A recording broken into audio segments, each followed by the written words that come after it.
નમસ્કાર દર્શક મિત્રો, સ્વાગત છે આપનું મંતવ્ય ન્યૂઝમાં। ગુજરાત એટ 10 સાથે હું છું અંકિતા। નજર કરીએ મહત્વપૂર્ણ સમાચારો પર। મધ્ય પૂર્વમાં વધતા તણાવની અસર હવે વૈશ્વિક બજારોમાં સ્પષ્ટ રીતે દેખાઈ રહી છે। આંતરરાષ્ટ્રીય ક્રૂડ ઓઇલના ભાવમાં સતત વધારો થતા ભારતમાં પણ પેટ્રોલ અને ડીઝલના ભાવ વધ્યા છે। માત્ર ઈંધણ જ નહીં, दूध, खाद्य वस्तुओं, सोनू और चांदीना भाव में वधारो नोंधायो छे। વધતી મોંઘવારીના કારણે સામાન્ય લોકોના ઘર ખર્ચ પર સીધી અસર પડી રહી છે। જો કે હજુ પણ મધ્ય પૂર્વનો તણાવ લાંબા સમય સુધી યથાવત રહેશે તો આવનારા દિવસોમાં વધુ વસ્તુઓ મોંઘી બની શકે છે। દિયોદર અને કચ્છના નલિયામાં પેટ્રોલ ડીઝલની અછતની અફવાએ ભારે અફરાતફરી મચાવી દીધી હતી। ભાવ વધારાની આશંકા વચ્ચે સવારથી જ પેટ્રોલ પંપ પર વાહન ચાલકો અને ટ્રેક્ટરોની લાંબી કતારો લાગી હતી। અનેક પંપ પર ઈંધણ ન મળતા લોકો પરેશાન થયા હતા।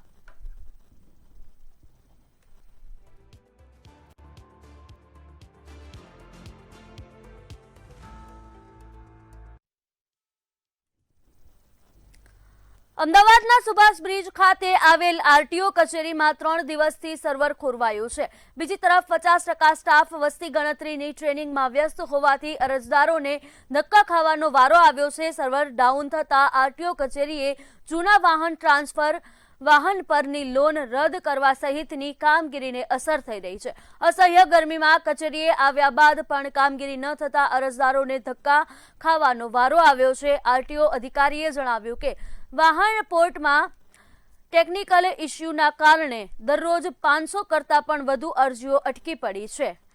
તેમજ જે અરજદારો ઓનલાઈન કામગીરી કરે છે તેમને પણ લોગિન થઈ શકતું નથી। છેલ્લા 2-3 દિવસથી પરિવહન સેવા અંતર્ગત જે વાહન પોર્ટલ કાર્યરત છે તેમાં જે જુદી જુદી સેવાઓ વાહનને રિલેટેડ હોય છે, જેમાં રિન્યુ ઓફ રજિસ્ટ્રેશનની સેવા છે, આ ઉપરાંત ટ્રાન્સફર ઓફ ઓનરશિપ છે, લોન રદની કાર્યવાહી છે અને અન્ય રજિસ્ટ્રેશનની કામગીરી છે। આ દરેક સેવા પર પોર્ટલ પર જે ટેકનિકલ ઇસ્યુ છે તેને લીધે અસરરૂપ થઈ છે અને કામગીરી હાલમાં ઘણી ધીમી ચાલી રહી હતી, જે આજરોજ કામગીરી અને પોર્ટલ થોડું યોગ્ય થયું હોય રાબેતા મુજબ હાલમાં કામગીરી ચાલુમાં છે। અમદાવાદની સુભાષ બ્રિજ ખાતેની આરટીઓ કચેરીમાં જે લાંબી કતારો છે તે લાગે છે। લોકોને અહીંયા વારંવાર ધક્કા ખાવા પડે છે અને વારંવાર ધક્કા ખાવાનું કારણ એ છે કે જે આરટીઓનું જે સર્વર છે તે ડાઉન થઈ જાય છે। જ્યારે ડિજિટલની મોટી વાતો કરવામાં આવે છે તેમ છતાં પણ અહીંયા જે અરજદારો છે તેમને 3 થી 4 વખત જે પોતાના કામ માટે ધક્કા ખાવા પડે છે। દૂરથી લોકો છે તે પોતાના કાજ છોડીને અહીંયા આવતા હોય છે। આટલી ગરમીમાં પણ જે લોકો છે તેઓ લાઈનમાં ઉભા રહેવા માટે મજબૂર બને છે। બીજી બાજુ વસ્તી ગણતરીમાં જે સ્ટાફ છે તે મૂકવામાં આવ્યો છે, એટલે કે સ્ટાફની અછત અને તેની સાથે સર્વર ડાઉન, આ બંનેના કારણે જે પબ્લિક છે તેને ભોગવવાનો વારો આવે છે। વારંવાર ધક્કા છે તે ખાવા પડે છે। કેટલી મુશ્કેલી થાય છે અહીંયા આવો સર્વર ડાઉન, પાછા ધક્કા ખાવા પડે। હા, પાર્કિંગ માટે થોડી તકલીફ થઈ છે, તો પાર્કિંગ માટે ધક્કા ખાધા છે। અત્યારે અહીંયા હાલમાં મૂકવા માટે છે નહીં, ત્યાં અંદર મૂકવું જડે અને પૂછીને આવવું પડે। 3 વખત મેં પૂછ્યું તો ઠીક છે, અહીંયા અત્યારે અને પહેલી વખત આવ્યા છીએ તો લગભગ કામ થઈ જશે।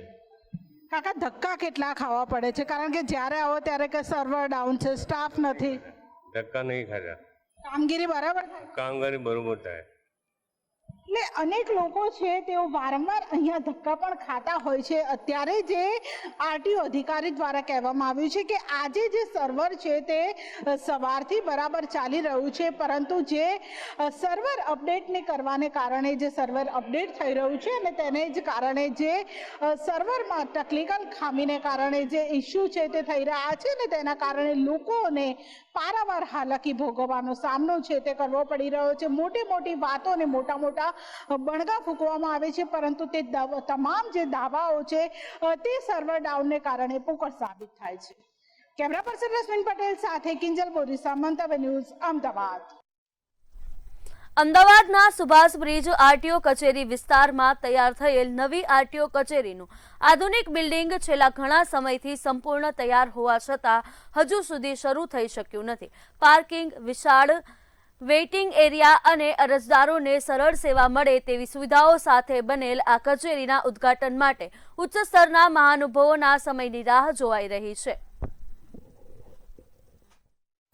છેલ્લા 2-3 દિવસથી પરિવહન સેવા અંતર્ગત જે વાહન પોર્ટલ કાર્યરત છે તેમાં જે જુદી જુદી સેવાઓ વાહનને રિલેટેડ હોય છે, જેમાં રિન્યુ ઓફ રજિસ્ટ્રેશનની સેવા છે, આ ઉપરાંત ટ્રાન્સફર ઓફ ઓનરશિપ છે, લોન રદની કાર્યવાહી છે અને અન્ય રજિસ્ટ્રેશનની કામગીરી છે. આ દરેક સેવા પર પોર્ટલ પર જે ટેકનિકલ ઇસ્યુ છે તેને લીધે અસર થઈ છે અને કામગીરી હાલમાં ઘણી ધીમી ચાલી રહી હતી, જે આજરોજ કામગીરી અને પોર્ટલ થોડું યોગ્ય થયું હોય રાબેતા મુજબ હાલમાં કામગીરી ચાલુમાં છે. અમદાવાદના સુભાષ બ્રિજ ખાતે કરોડો રૂપિયાના ખર્ચે આરટીઓનું નવું બિલ્ડિંગ છે તે બનીને તૈયાર છે, પરંતુ આ બિલ્ડિંગ હજુ પણ ઉદ્ઘાટનની રાહ જોઈ રહ્યું છે, કારણ કે હજુ પણ સરકારી બાબુઓને આ બિલ્ડિંગનું ઉદ્ઘાટન કરવાનો સમય નથી મળ્યો અને જેને જ કારણે કરોડો રૂપિયાનો ખર્ચ કરીને આ બિલ્ડિંગ લોકોની સુખાકારી માટે બનાવવામાં આવ્યું છે, અરજદારો માટે બનાવવામાં આવ્યું છે, પરંતુ હજુ પણ જે સરકારી બાબુઓ પાસે સમય નથી અને સમયના અભાવને કારણે આ નવું નક્કોર કરોડો રૂપિયાના ખર્ચે બનાવેલું પ્રાદેશિક વાહન વ્યવહાર કચેરી જે અમદાવાદ આરટીઓ અમદાવાદ જે છે તે બંધ છે, તેના દરવાજા હજુ પણ બંધ છે. લોકો છે તેમને હજુ પણ જે અગવડતા ભોગવવી પડે છે, ક્યારે આ બિલ્ડિંગ છે તે શરૂ થશે, ક્યારે જે અધિકારીઓ છે કર્મચારીઓ છે તેને ક્યારે નવા બિલ્ડિંગમાં ટ્રાન્સફર કરવામાં આવશે, ક્યારે નેતાઓ છે ક્યારે સરકારી બાબુઓ છે તેમને સમય ક્યારે મળશે કે લોકો છે તેમને સુરક્ષા મળે અને જ્યારે તેમને સલામતીની સાથે સાથે તેમને સગવડ માટેનું આ જે નવું બિલ્ડિંગ છે તે બનાવવામાં આવ્યું છે, પરંતુ તેમ છતાં પણ સમયના અભાવે અને ઉદ્ઘાટનના અભાવે કરોડો રૂપિયાના ખર્ચે આ બનેલું નવું બિલ્ડિંગ છે આરટીઓનું તે ધૂળ ખાઈ રહ્યું છે. કેમેરા પર્સન રશ્મિન પટેલ સાથે કિંજલ બોરીસા, મંતવ્ય ન્યૂઝ, અમદાવાદ. ધોરાજીમાં પીજીવીસીએલની બેદરકારી સામે આવી છે, જ્યાં અનેક જગ્યાએ ખુલ્લી વીજ પેટીઓ અને ખુલ્લા વાયર જોખમી રૂપ બની રહ્યા છે. મંતવ્ય ન્યૂઝના રિયાલિટી ચેક દરમિયાન પ્રી મોન્સૂન કામગીરીની પોલ ખુલ્લી પડી હતી. ચોમાસાની ઋતુ નજીક આવતા શોર્ટ સર્કિટ અને કરંટ લાગવાનો ભય વધ્યો છે. સ્થાનિકોમાં આ પરિસ્થિતિને લઈને ભારે રોષ જોવા મળી રહ્યો છે અને તાત્કાલિક વીજ પેટીઓ અને ફ્યુઝ બદલવાની માંગ કરવામાં આવી છે. મારવાની જરૂર છે. ચેડા ખુલ્લા હોય, હવર છોકરા આયેલા ચાલ્યા છે, કચરા નાખવા બાયું આવે છે અને વગર છે ચોટ થાય તો એની જવાબદારી કોણ લે? શું તમારી માંગ શું છે? હા, શું તમારી માંગ? પેટીઓ બંધ કરવાની છે. પેટીઓ બંધ કરો, વાયર બંધ કરો, હવર બચ્ચા હાલે છે અહીંયા, એની જવાબદારી કોણ લે છે? જો પીજીસીની પેટીઓ ઝાઝા ભાગે જો કિસ્તીના નીચે આવેલી છે ને એમાં લોકબોક મારવાના નથી, બહુ જર્જરિત હાલતમાં છે. તો સરકાર પાસે જો પીજીસીએલના જે અધિકારીઓ એના પાસે મારી માંગ એ છે કે અત્યારે જો ચોમાસાની ઋતુ હમણાં આવવાની છે એના માટે લોકની વ્યવસ્થા કરે અને પેટીઓ બદલાવે. જો જર્જરિત હાલતમાં છે એને આવ બદલાવી નાખે, અમુક ટકાના જે લોક ખુલ્લા છે એ લોક પેક કરી દે. એના માટે જો અકસ્માત જો બનાવ બને છે એ ન બને. ધોરાજીના પીજીવીસીએલની ઘોર બેદરકારી સામે આવી છે. વાત કરવામાં આવે ધોરાજીની તો ધોરાજીના વિવિધ વિસ્તારોમાં પીજીવીસીએલના જે સબસ્ટેશનો છે એ ટીસીની અંદર જે પેટીઓ મૂકવામાં આવી છે, પેટીઓની હાલત એકદમ જર્જરિત હાલતમાં દેખાઈ રહી છે. હું આપને સીધા જ દ્રશ્યો બતાવીશ કે પેટીની અંદર ન ફ્યુઝ છે, ખુલ્લી પેટીઓ છે, નથી તાળા અને પેટીની અંદર ધૂળોના ગંજ જામી ગયા છે. અને ખુલ્લી પેટીઓ હોવાનું કારણ શું? પ્રી મોન્સૂન કામગીરી એક રીતે જોઈએ, આવનારું ચોમાસું છે, ચોમાસું આવી રહ્યું છે અને જો ચોમાસા દરમિયાન ભેજના હિસાબે કોઈ વ્યક્તિને શોટ લાગે કે કોઈ અણબનાવ બને તો જવાબદાર કોણ? વાત કરવામાં આવે પીજીવીસીએલને તો પીજીવીસીએલના ધોરાજી વિસ્તારના વિવિધ વિસ્તારોની અંદર આવી બેદરકારી સામે દેખાઈ રહી છે. જ્યાં ત્યાં પેટીઓ ખુલ્લી છે અને જો કોઈ અણબનાવ બનશે, કોઈની જાન જીવ જોખમમાં મુકાય તો જવાબદાર કોણ? વિમલ સોંદરવા, મંતવ્ય ન્યૂઝ, ધોરાજી.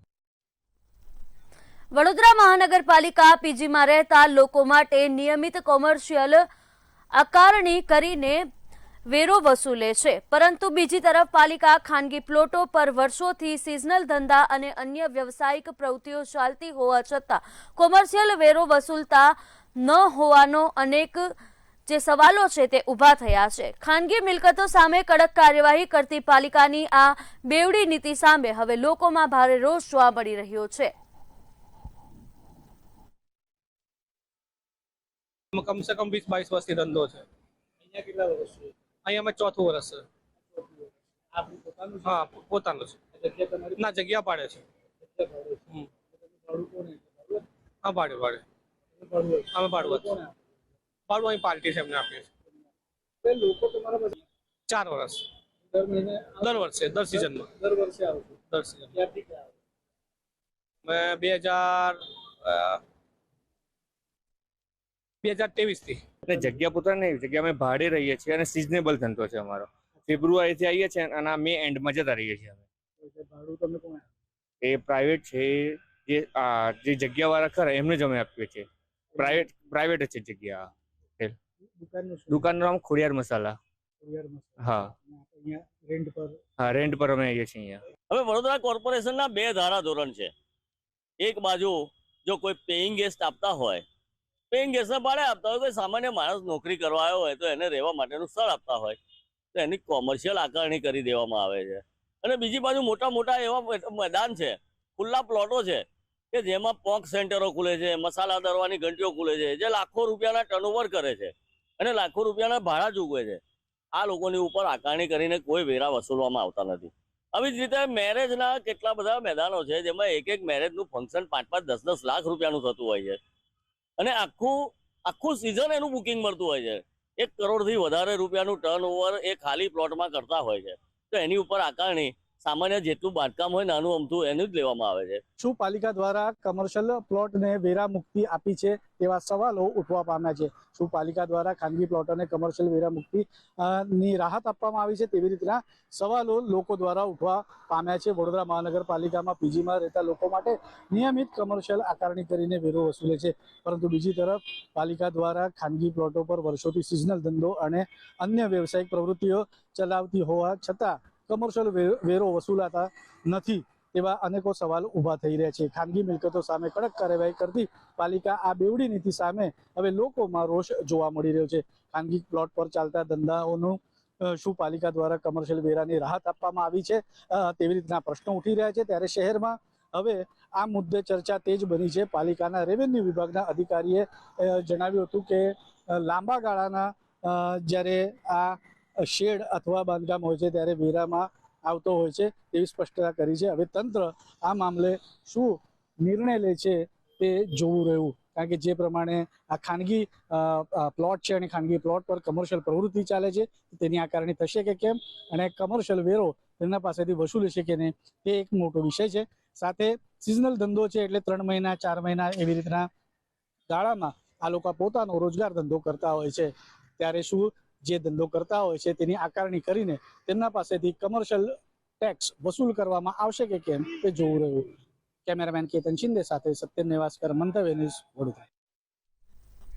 ભાવનગર શહેરની મધ્યમાં આવેલ 60 વર્ષ જૂની શાક માર્કેટની હાલત અત્યંત જર્જરિત બની છે. અહીં શાકભાજી લેવા આવતા લોકો પર જાણે મોત ઝબૂકતું હોય તેમ સીલિંગના ભાગેથી ગાબડા પડી ગયા છે. આ સાથે જ શાક માર્કેટમાં ખુલ્લા વાયરો તેમજ પાર્કિંગ સહિતની અનેક સમસ્યાઓ લોકોને પરેશાન કરે છે. મહાનગરપાલિકાના અધિકારીઓ દ્વારા વર્ષોથી બાહેંધરી આપવામાં આવે છે કે આ બિલ્ડિંગ રીડેવલપમેન્ટ કરવામાં આવશે, પરંતુ બેદરકાર પ્રશાસન કોઈ મોટી દુર્ઘટનાની રાહ જોઈને બેઠું હોય તેવું જોવા મળી રહ્યું છે. માર્કેટ આખી જર્જરિત છે. 2 વર્ષ પહેલા કીધેલું, કોર્પોરેશનની અંદર અરજી આપેલી, પણ કોઈ એનો નિરાકરણ લાવ્યા નથી. ને આ લોકોના હાઉસ ટેક્સ તમે લ્યો તો ખરા ને, બધાની આગળથી હાઉસ ટેક્સ લ્યો તો તમારી ફરજ શું છે એ તો વિચારો પહેલા. માર્કેટની હજારો માણસો આવે જાય છે સવારથી સાંજ સુધીમાં. હું તંત્રને એક જ કહેવાનું કે નવું બનાવો ભાઈ. ને આમ તમે માર્કેટ, તમે બિલ્ડિંગ આજ 35 વર્ષ થાય તો તમે કેમ પાડી નાખો છો? આપણે શાક માર્કેટની ઉપર જેટલા બધા ઝાડવા ઉગી ગયા છે, લાદીમાંથી પાણી પડે છે, એની હિસાબે અંદર ગ્રાહક આવે, વેપારી ઉપર ગાબડા પડે છે, વારંવાર 4-5 ફેરી ગાબડા પડેલા છે. એનું જવાબદાર કોણ? અને આપણે આ આખા મીટર બધા દિવાલોમાં એમને વાયરો લટકે છે, એનું જવાબદાર કોણ? એ અમને જવાબ જોવે. માર્કેટમાં આખા દિવસની અંદર ઓછામાં ઓછા 150-200 માણસો ખરીદી કરવા બકાલાનું આવે છે અને 1000-1200 માણસ બહારથી અંદર બધું બકાલું લેવા આવે છે. ગાડીઓ મેકે છે, ગાડીઓ મેકવાની જગ્યા નથી, ટોઈંગ વાળા ટોઈંગ કરી જાય છે, 500 રૂપિયા દંડ લે છે, એની હિસાબે ગ્રાહક આવતા બંધ થઈ ગયા છે માર્કેટમાં. અનેકવાર કોંગ્રેસ પક્ષે રજૂઆત કરી કે તમે બીજા બિલ્ડિંગો હોય છે ને 30-35 વર્ષમાં કંડમ જાહેર કરી અને તમે ઉતારવાની નોટિસો આપો છો, તો તમારું પોતાનું કોર્પોરેશનનું આ બિલ્ડિંગ છે એને કેમ ઉતારતા નથી, એને કેમ ડેવલપ નથી કરતા? વિકાસની બહુ મોટી વાતો કરો પણ તમારા ઘર ભરવા, મકાન ચણવામાં તમે વિકાસ કરો છો. આ ગરીબ અને મધ્યમ વર્ગના જે લોકો રોજી રોટી કમાઈ રહ્યા છે એની તરફ તમે ધ્યાન નથી દેવા. તાત્કાલિક ધોરણે આ બિલ્ડિંગ ઉતારી નવું ડેવલપ કરવું પડે અને પાર્કિંગની પણ વ્યવસ્થા સારી રીતે કરવી પડે એવી માંગણી કોંગ્રેસ પક્ષ કરે. ગંગાજળિયા વેજીટેબલ માર્કેટ છે એનું બાંધકામ અંદાજે 1960 આજુબાજુનું છે, એટલે હાલ તે ઘણું જૂનું અને જર્જરિત છે, જેના અનુસંધાને મહાનગરપાલિકા દ્વારા એને રીડેવલપમેન્ટ માટેની કાર્યવાહી હાથ ધરેલ છે, જેના અનુસંધાને અમે આર્કિટેક્ટ રોકેલ છે અને એના દ્વારા પ્રાથમિક તબક્કે એક પ્લાન પણ આપેલો છે. ટૂંક સમયમાં રીડેવલપમેન્ટ માટેની કાર્યવાહી હાથ ધરવામાં આવશે. અને એમાં ક્યારે ઉતારવામાં આવશે ને કેવી સુવિધાઓ? અંદાજિત 1 વર્ષમાં ઉતારવામાં આવશે ને હવે જે નવું થશે એનું આખું અમે શોપિંગ મોલ ટાઈપ આખી પ્રક્રિયા થાય એ પ્રકારનું અમારું પ્લાનિંગ છે. ભાવનગર શહેરમાં આવેલ જે શાક માર્કેટ છે તે આશરે 50 વર્ષ જૂની શાક માર્કેટ છે. હાલ જે પ્રમાણે તમે જોઈ રહ્યા છો તે પ્રમાણે આ શાક માર્કેટની અંદર તમે જોઈ રહ્યા છો તે પ્રમાણે ગાબડાઓ પડી ગયા છે, સળિયાઓ દેખાઈ ગયા છે અને વાયર છે તે સાવ ખુલ્લી હાલતમાં જોવા મળી રહ્યા છે, જેથી કરીને ચોમાસું કે એવું કાંઈ આવે તો કરંટનો પણ લોકોને ભય રહે છે. અને હાલ જો વાત કરવામાં આવે તો શાક માર્કેટ આ મનપાની અંદર આવે છે, જ્યારે મનપા દ્વારા 35 વર્ષથી જૂની કોઈ પણ ઇમારત અથવા બિલ્ડિંગ હોય છે તો એને ખંડિત ઘોષિત કરી દેવામાં આવે છે. આગળ વાત કરવામાં આવે તો આ શાક માર્કેટ છે તે અત્યારે હાલ સાવ જર્જરિત બની છે. હાલ માર્કેટની અંદર જોવામાં આવે તો લોકોનો 1000 થી 1200 લોકો દિવસ દરમિયાન અહીંથી આવજાવ કરી રહ્યા હોય છે, ત્યારે વેપારીઓ દ્વારા કહેવામાં આવી રહ્યું છે કે આ જે જર્જરિત માર્કેટ બની છે તેને લઈને તંત્ર જાગૃત થાય તો વધુ સારું. વિરેન માંડલિયા, મંતવ્ય ન્યૂઝ, ભાવનગર. આગળ કચ્છથી સમાચાર સામે આવી રહ્યા છે, જ્યાં કચ્છમાં મેડિકલ સ્ટોર સંચાલકોની 20 મેના રોજ હડતાલ છે તે યોજાશે. કચ્છથી આ સમાચાર, જ્યાં 20 મેના રોજ મેડિકલ સ્ટોર સંચાલકો છે તે હડતાલ પર ઉતરવાના છે. કેમિસ્ટ એન્ડ ડ્રગિસ્ટ એસોસિએશન દ્વારા બંધનું એલાન છે તે કરવામાં આવ્યું છે. ઓનલાઈન દવાઓના વેચાણ સામે વેપારીઓનો વિરોધ છે તે ક્યાંક જોવા મળી રહ્યો છે. નકલી પ્રિસ્ક્રિપ્શન અને દુરુપયોગ અંગે ચિંતા પણ તેમના દ્વારા વ્યક્ત કરવામાં આવી છે. સરકાર પગલાં નહીં લે તો ઉગ્ર આંદોલનની ચીમકી પણ ઉચ્ચારવામાં આવી છે. કચ્છથી આ સમાચાર છે, જ્યાં મેડિકલ સ્ટોર સંચાલકો 20 મેના રોજ હડતાલ પર ઉતરશે. સંસ્થા અને ગુજરાતની અમારી માતૃ સંસ્થા દ્વારા 20 મેના ઓલ ઇન્ડિયામાં કેમિસ્ટો બંધ પાડશે. બંધ રાખવાનું કારણ નાના કેમિસ્ટોના હિત માટે તો ખરું જ, પણ સાથે સાથે જનતાનો આરોગ્ય સાથે પણ જે છેડા થઈ રહ્યા છે ઓનલાઈન ફાર્મસી દ્વારા, એટલે ઓનલાઈન ફાર્મસીને સદંતર બંધ કરવાની અમારી માંગણી માટે આ 20 તારીખે અમે ભારત બંધનું એલાન આપેલું છે. આગળ મહેસાણાથી સમાચાર સામે આવી રહ્યા છે, જ્યાં મહેસાણામાં ફૂડ વિભાગ દ્વારા ચેકિંગ છે તે હાથ ધરવામાં આવ્યું છે. ફૂડ વિભાગની ચેકિંગ ડ્રાઈવ છે તે યોજાઈ હતી. મહેસાણાથી આ સમાચાર, જ્યાં માનવ આશ્રમ ચોકડી પર ચેકિંગ ડ્રાઈવ છે તે યોજવામાં આવી હતી. આઈસ્ક્રીમ, ડીશ, ગોળા અને શેરડીના રસના જે છે તે તપાસ કરવામાં આવી છે. ઉનાળાની ગરમીમાં વેચાતા ઠંડા પીણા પર પણ ખાસ નજર રાખવામાં આવી રહી છે. હાઇજેનિક સ્થિતિ અને કલરના ઉપયોગ અંગે તપાસ કરવામાં આવી છે. અનહાઇજેનિક. આગળ મહેસાણાથી સમાચાર સામે આવી રહ્યા છે, જે એટીએમમાંથી પૈસાની ચોરીની ઘટના સામે આવી છે. મહેસાણાથી આ સમાચાર, જેમાં એટીએમમાંથી પૈસાની ચોરીની ઘટના સામે આવી છે. દેદિયાસણ ઇન્ડિયન બેંકના એટીએમમાં ભેજાબાજીનો ખુલાસો છે તે થયો છે. મેટલ પ્લેટ લગાવી ગ્રાહકોના પૈસા સેરવતો હોવાનો આક્ષેપ જે છે કરવામાં આવ્યો છે. 3 ગ્રાહકોના કુલ 8,000ની ચોરી કરી હોવાનો અને આરોપી ફરાર થયો છે. સીસીટીવીના આધારે પોલીસ દ્વારા અજાણ્યા શખ્સોની શોધખોળ છે તે શરૂ કરવામાં આવી છે.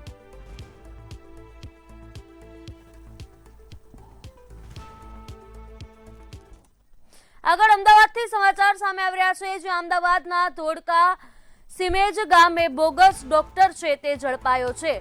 તો લોકોના આરોગ્ય સાથે છેડા કરતો બોગસ ડોક્ટર ઝડપાયો છે. અમદાવાદ ગ્રામ્ય એસઓજીની ટીમે કાર્યવાહી કરી અને ક્લિનિક પર દરોડા પાડ્યા હતા. ડિગ્રી વગરના આ ડોક્ટર દર્દીઓને સારવાર કરતો હતો અને તે આરોપી છે તેને ઝડપી પાડવામાં આવ્યો છે. સ્થળ પરથી ₹1.13 લાખનો દવાનો મેડિકલનો જથ્થો અને સાધનોનો મુદ્દામાલ જપ્ત કરવામાં આવ્યો છે. કિશન કુમાર સોલંકી સામે કાયદેસરની કાર્યવાહી હાથ ધરાઈ છે.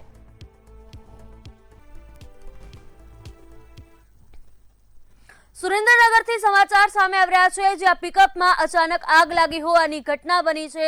સુરેન્દ્રનગરથી આ સમાચાર, જ્યાં પિકઅપમાં અચાનક આગ લાગી. લખતર વિરમગામ હાઈવેની સમગ્ર ઘટના સામે આવી છે, જ્યાં ડાંગરના ગઠ્ઠા ભરેલ પિકઅપમાં આગ લાગી હોવાની ઘટના સામે આવી છે.